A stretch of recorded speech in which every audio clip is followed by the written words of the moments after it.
the 14th of February. It's the love day. Love is in the air. We are wearing red. Everyone is happy. It's just like a fantastic morning. It's going to be a fantastic day. And if you don't get anything, don't worry. Don't despair. Just go to the Bible, John 3 verse 16. For God so loved the world that he gave us his only begotten son. So don't say you don't have a Valentine. Don't say you are not loved. Okay? That's where I'm going to leave it. Welcome to Smell the Coffee. I am your host, Aina Raizakoya, alongside Glenara Shipura on this beautiful Wednesday morning. How are you doing? I'm doing very well. We started our morning very well. We got our first batch of presents, on this love day. We got cupcakes with love on top and so given to us with so much love by our wonderful, wonderful Yolanda Nell. So I'm quite excited for what the rest of the day has in store. And again, people, like seriously, like presents and all that, those things come and go.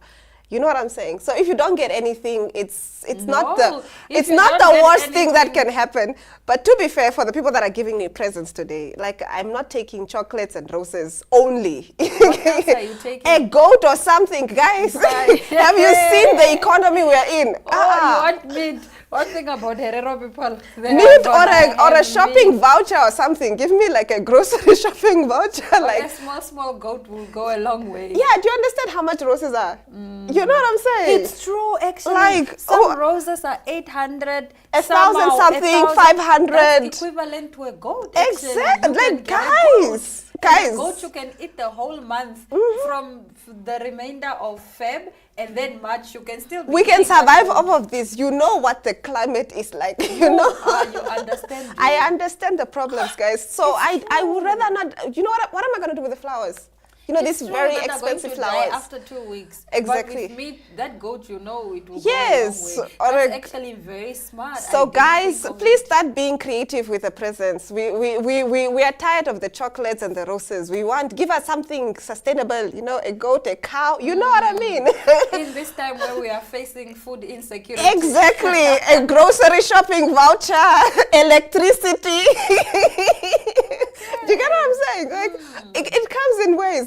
I mean, like, would you rather, if you're starving at home, would you rather have a box of, chocolates and roses that are going to finish that day, or something that's going to last you at least for the month of February? Something that's going to last me, definitely. Yes. I think I'm going to put that on my status. I withdraw 1 10 flowers and just give a small goat. Just a goat, guys. You can halam as a goat. Please, people. Please, people. Tell me, what was your most exciting Valentine's Day experience?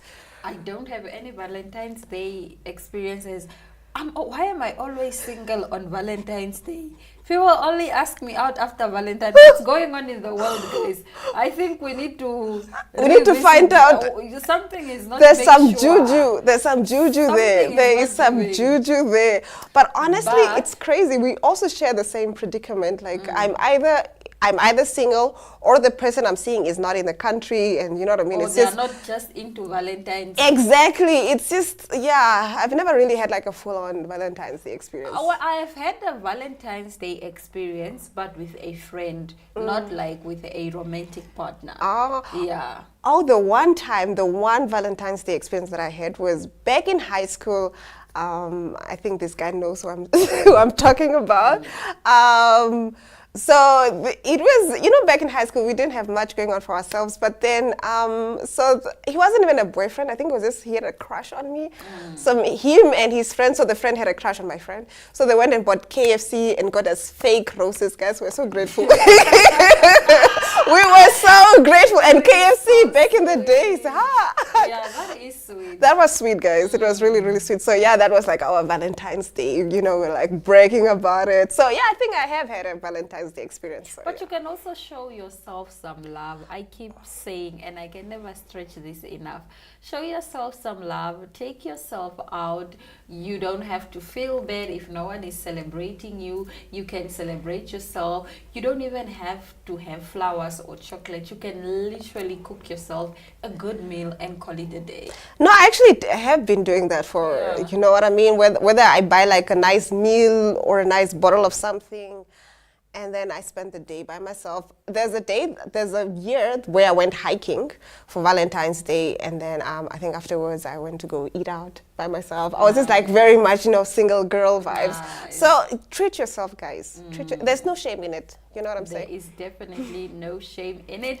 And on that note, we are going to return with some more Smell the Coffee after the break.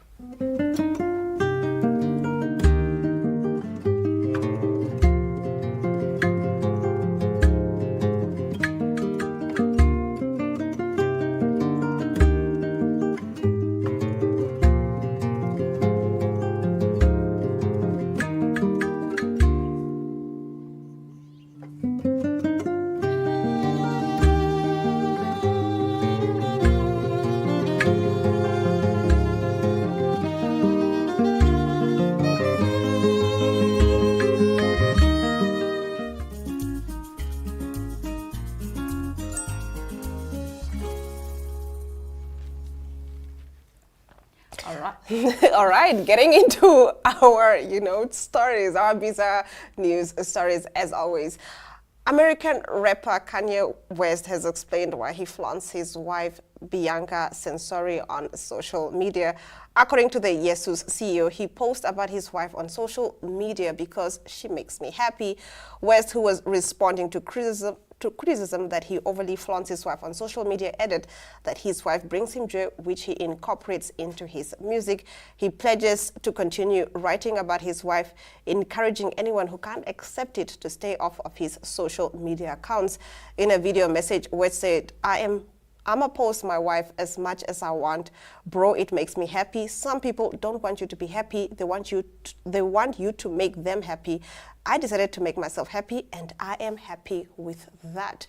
I love that. But he keeps on posting weird, pictures of her. She's mostly nude, But or so does most not boyfriends, nude per se, if we but are to like, be honest.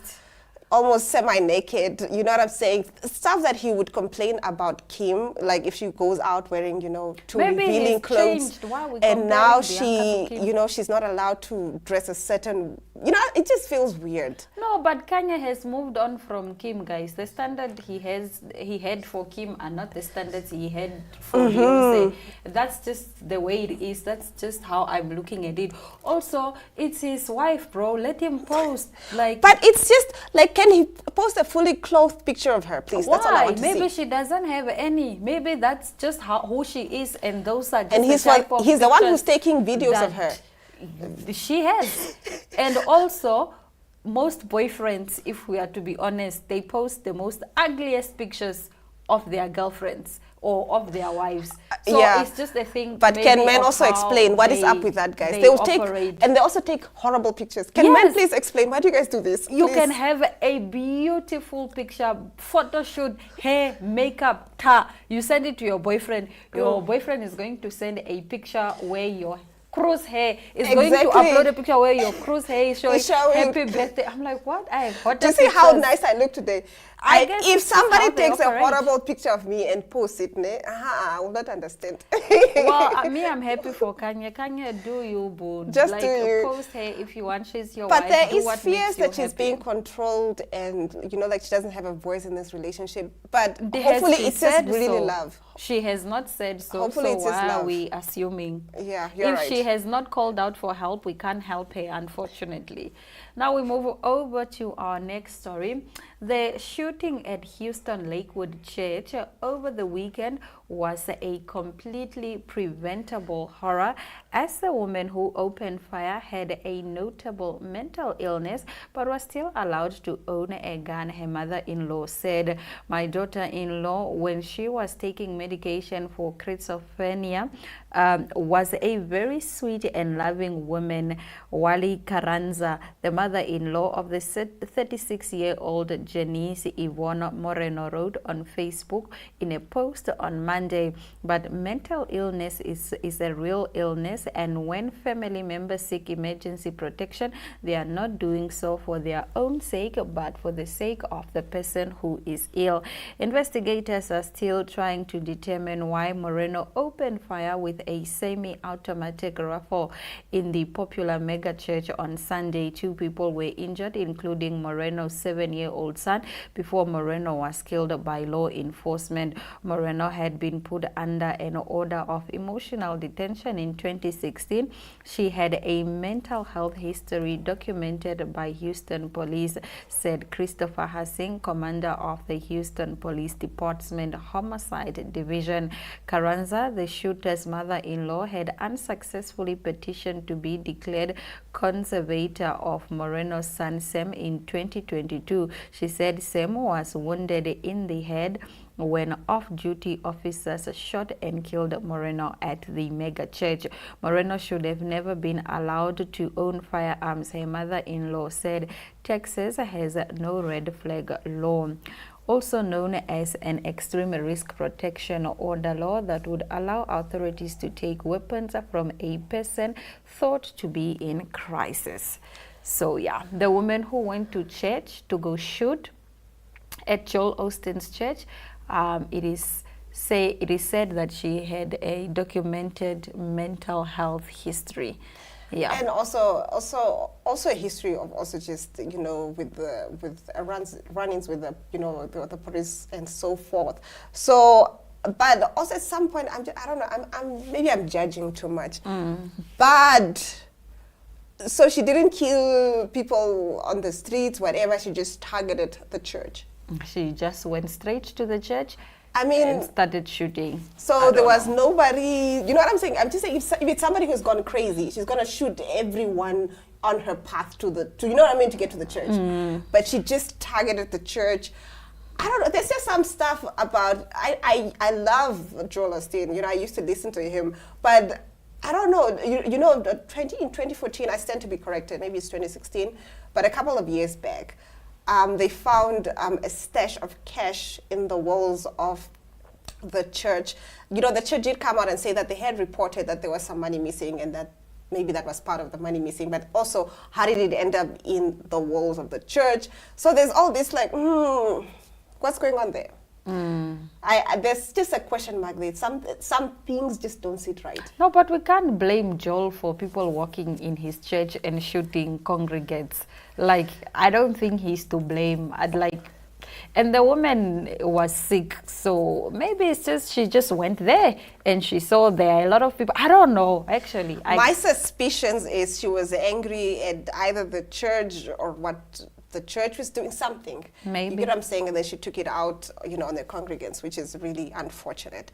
Now getting into our next story. Monique's oldest son, Shalon Jackson, has spoken on their estranged bond following the comedian's viral appearance on the Club Shay Shay podcast. In a nearly 10-minute TikTok video, Jackson responds to the portion of the interview where the Freshest star addresses her false narrative about her praying to the universe to reconcile their relationship. Jackson, who's also a stand-up comedian, began by explaining he wrote down his response to avoid getting emotional or caught up when sharing his side of the story. "I like to free her from having to continue telling that lie," detailed Jackson. "Faith without work is dead, and neither one of us cares to put forth any effort to reconcile with the other. We are separate," as she put it, "because she doesn't care to be my mother any more than I care to be her son." He continued to explain that neither party has reached out to the other in some time, adding that Monique's current husband does not acknowledge him while she discussed their troubled past in the viral interview. Now, neither one of us has had the desire to reach out to the other in a very long time, and I don't think either of us anticipate that feeling returning, he said, adding, "I am tired of hearing my mother's truths, newsflash. Standing in your truth doesn't make you noble." Okay. Wow. Okay, so let me give you a gist of it. So this boy is her son from the previous marriage, before this current marriage. And in Son is in biological son or yes. adopted or... No, her biological son that Okay. she had with her other husband. And then she got married to her current husband, and then she has 3 kids with him, 3 boys. And then her current husband went on an interview and said, Monique and, and our 3 sons, and, they basically don't acknowledge the other son from the other marriage. So she's never really been like a part of his life. And I think when she got into this relationship, she just forgot, about her other son. Yes, I think Okay. she abandoned him, and that's where he's coming from. He's like, stop lying and whatnot. So today morning, on the Shade Room, I'm seeing there's a video posted. It's Monique and her husband. And it's only the husband who's addressing the situation. And people are calling out Monique saying, that is your biological son. Why are you letting the stepdaddy, who doesn't even acknowledge him in interviews, talk about your issues? So I think there's some stuff with Monique there. What do you think? So the son is now saying that, like, me She's not trying to reconcile. She's not doing anything. She's Also, just like, the son is basically saying, we don't have a relationship. we don't have a relationship, and she's never reached out to make it work. She's never tried to, heal it, nothing. She's just, it's her and her family. Okay, my thoughts are, okay, let it go. Let it go. Yeah, Like, but just all he's be saying on is your stop own. lying about my name. That's what he's saying. Don't tell people we are working at healing and whatnot, because we are not. I have accepted you're not my mother, and you've also treated me like I'm not your son. Yeah. So, yeah, it's pretty sad stuff. I indeed. think that it's fine to not have a relationship with... Especially if somebody treats you like If that. people are toxic, let it go. If people don't want to be in your life, let it go. Like, you can't force a relationship. That's like my 2 cents on it. And I'm glad that the son is mature enough to come out and, just tell the world the truth that no, This is not what it is. this is my side of the story. This is not what it is. Yeah, so I think that's fine. Now, as we celebrate the Day of Love, we highlight some conflicts that may arise in a romantic relationship and how these can be worked out.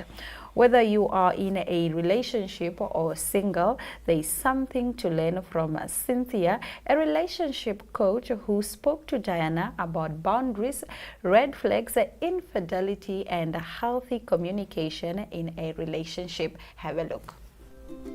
Attention kids, we have some exciting news for you. We are back, and this year we are planning on going big.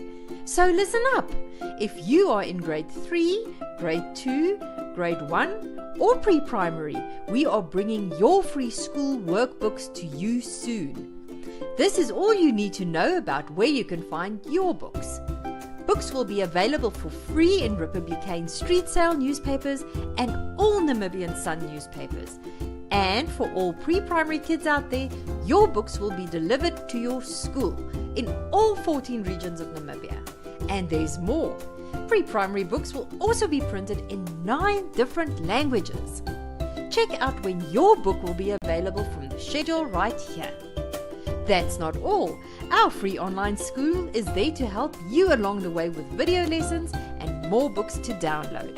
You can also follow along on NTV every Monday to Friday from 9:30 to 11:30 for your daily online school lesson. We thank all our sponsors who are helping to build a brighter future for Namibia.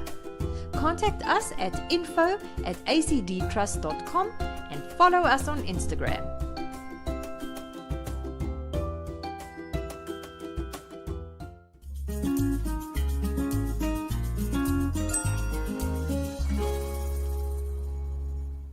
You're watching Smell the Coffee. Now today we're talking all things love. Yes, I am joined by relationship coach Cynthia Magwaza. How are you doing today? I am doing so well. How are you doing I'm today? good. I have to Awesome. say I'm excited to have you in studio today. Thank you for having me. I can't wait to actually have this conversation. So now that you're in the hot seat, we need to get right to it. Okay, Yeah. so you're a relationship coach. Yes, I am. What inspired you to become one? Well, a past of toxic relationships. It's just something that I became so passionate about. I wasn't I didn't always think that I was going to be one, but you know, after getting healing, going to therapy, getting out of it, I realized, man, a lot of people are really going through it. So I was like, why don't I be the change that I want to see? Wow. Yeah. That is beautiful. Yes, definitely. I agree with you on that one. Yeah. All right. So from your experience Yeah. and from your expertise, Yeah. what would you say are some of the more what would you say are some of the challenges or more common Yeah. challenges that couples face? Well, there are quite a number of challenges. If I start with one of the most common ones, everybody's always trying to be right. Yes. So, I always ask people, you are in a relationship to be relational, to give to one another, and yet you're always trying to be the right one. Why are you in a relationship? So that's one of the major challenges, and that contributes to really unhealthy and toxic conflict situations, because everybody's just trying to be right and not trying to relate. Yeah, I'm guilty. Girl, we all have our days, you know. But No, I it's gotta one of be honest with myself. I am one of those people like, listen, it's my way. Yeah, or the highway. Exactly. Okay, so could you share with us a success Yeah. story from your practice? Okay, so I've got so many. Let me speak of the recent one. It's a premarital counseling couple. And so we had a session and it was really, really tense. And during this session, I was like, what, guys, we're going to drop everything now. What is actually going on? And it turns out that the couple, they were actually arguing about something that frustrated this lady. And I asked her, this is something that happened in the past. It's something, so they were arguing about a car battery that died. Okay. So I asked her, will this matter tomorrow? Yes. Will this matter next week? No. So why are we focused on this? You've got bigger things. They're busy planning a wedding. They're stressed out. And I'm asking, are you really going to fight about a car battery that died? Yes, it may be his fault. Yes, it may be your fault. But does it matter? So the breakthrough there was they had to realize to choose their battles. If it's not going to matter tomorrow, you don't need to fight about it because you're killing your joy, and that's corrosive to the relationship. Wow. Yeah. Oh my goodness. Okay, I should definitely come for one of these sessions. Please, Because I'll give you a free one. I'm ready. I am so ready. Okay, Yeah. so of course a lot of couples struggle with communication. Yeah, Right? yeah. Like I said, for example, me, I will give you the silent treatment because I Okay. don't like conflict. I don't like Right. I Okay. hate conflict. So Okay. it's kind of like just read my mind and understand why I'm upset, you know? So what would you, what are some of the tips that you can give to those couples that struggle with communication? Okay, conflict is not a bad thing. A lot of people shy away from conflict because they think it's a bad thing. Conflict can be good or bad. You can have healthy conflict or unhealthy conflict. In fact, a relationship that doesn't have conflict, to me, that's a red flag. Several red True. flags. Yeah, True. because why aren't you, what's going on? You're It two means- different people. Exactly. Somebody is trying to please you. other, yeah. And so you're not really yourself. So healthy conflict is there. I always just say always act from a place of love when you're speaking to somebody that you're in a relationship with. Yes, you can be angry, but always act from a place of love.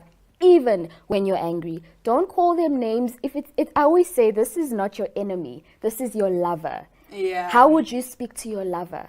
Yes. I always ask that clients look back and reflect.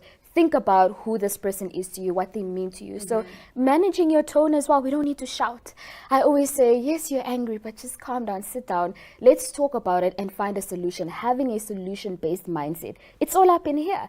So conflict can be bad when we're shouting around, calling each other names, but it can also be good because healthy conflict helps you create a bond. It helps you get to a better place, grow together, because a relationship that doesn't have healthy conflict is stagnant, because then we don't know what we're supposed to be doing to get to the place where we have to get. You have to clash because you're two different people. Iron sharpeneth iron. Sorry, my spiritual side came out.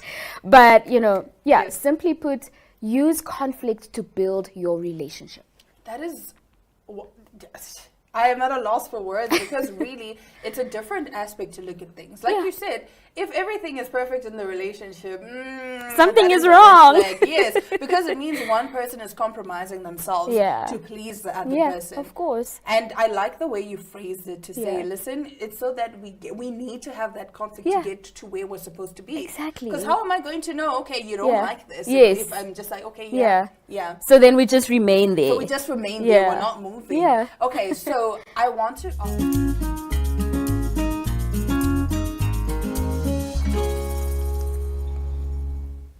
Well, all relationships require some work and some communication, whether they are romantic relationships or just other relationships. Exactly. I think it's Even you our need to- relationship, needs some work.